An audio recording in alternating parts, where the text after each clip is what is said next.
In this video, we are going to explore the concept of an absolute value and apply it to a limit question. Firstly, absolute values are represented by this symbol. So it is two vertical lines, and in between those vertical lines, you will have the function. So let's look at the most basic absolute value to understand how this concept works. Say we have the absolute value of x. Now, we need to understand that absolute values are broken up into parts. So we have the positive of whatever this function is, and we also have the negative of it. So there are going to be two separate parts to this. Firstly, it can be equal to positive x under one condition, that is, if x is greater than or equal to 0, or it can be equal to negative x, that is, if x is less than 0. Now, let's look at the number line to understand this better. So let's just add a few positive values, and we know that the closer we go to the right-hand side, we approach infinity. And we know that on our negative side, as we go further and further to the left, we approach negative infinity. Now, if we are concerned with all of the positive x values, we're going to start from 0. And we are going to look at all of the values greater than 0.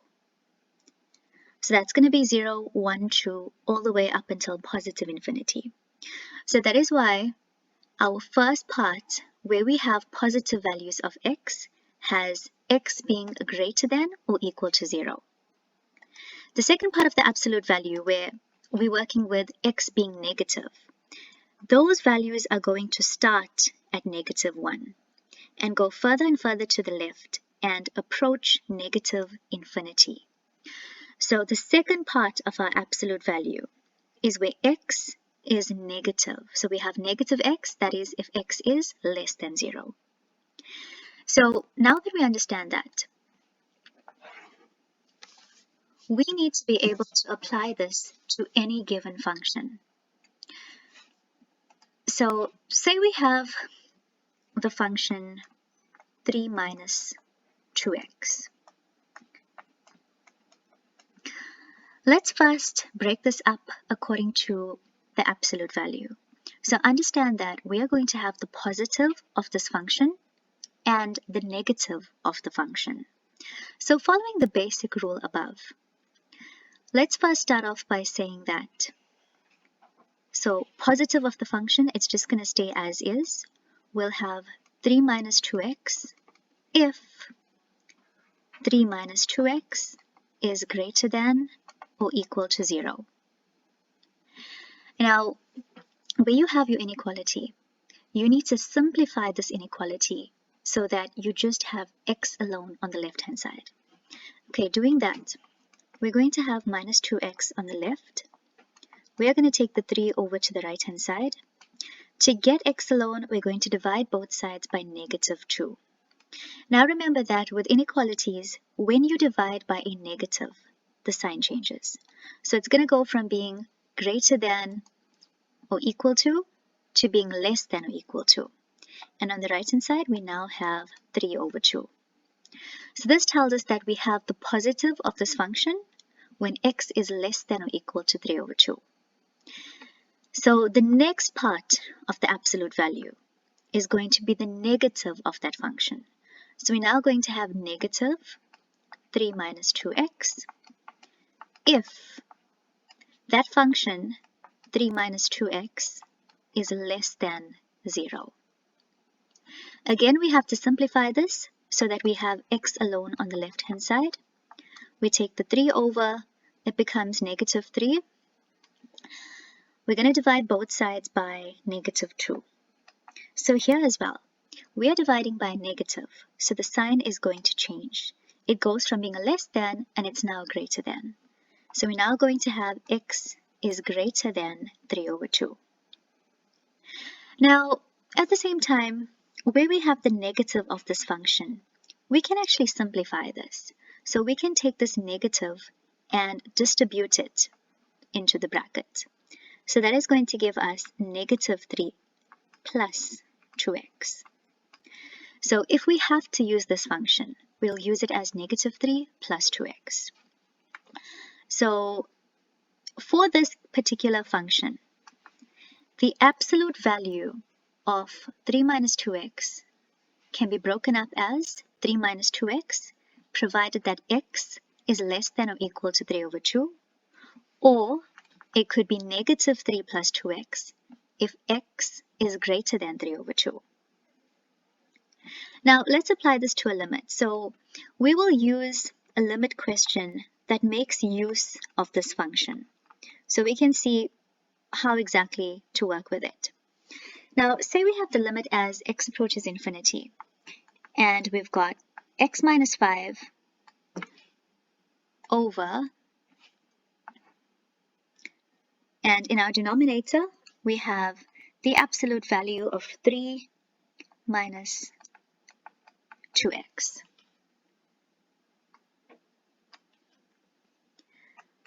Now your first step is to evaluate that absolute value and replace it by what it's equal to. Now we have two options. We either had the positive function or we had the negative function.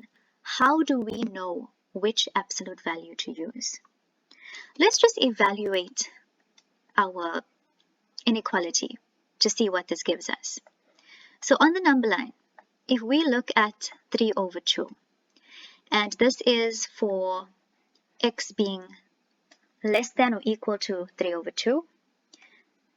Firstly, since x can be equal to 3 over 2, let's just shade that in. And x being less than 3 over 2 tells us that these are all of the values to the left of 3 over 2. So notice that these values are actually going to tend towards negative infinity, because they are getting smaller and smaller with time. So we're actually going to go into the negative values, and from there, those values are just going to get even smaller until they approach negative infinity. But if we evaluate the next limit, so if we evaluate this, x is greater than 3 over 2. On our number line, where we have 3 over 2, this is now going to be an open circle, since x cannot equal to 3 over 2 for this inequality.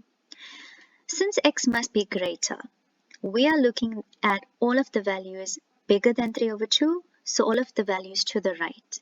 And notice that this inequality tends towards positive infinity.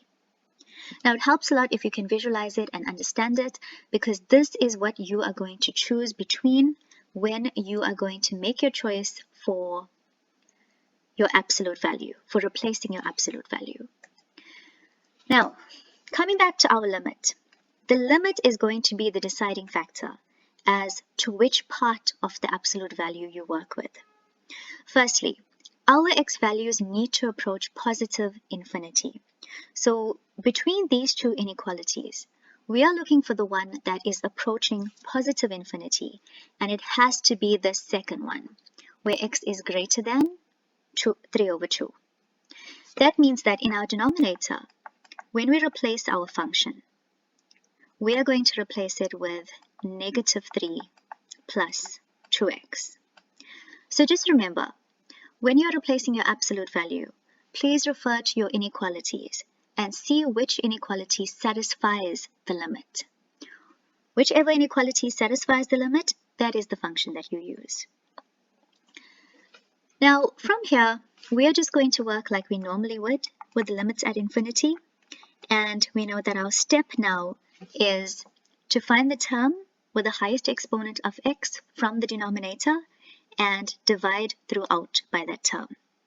So here we notice we only have one term that has x in the denominator, and it's this, the 2x.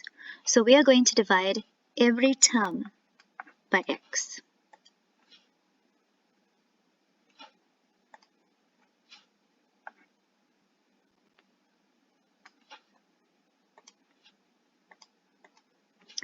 Okay, so we're going to have x over x. Then we've got minus 5. That is also going to be divided by x. All over. And in the denominator, both of these terms will be divided by x as well.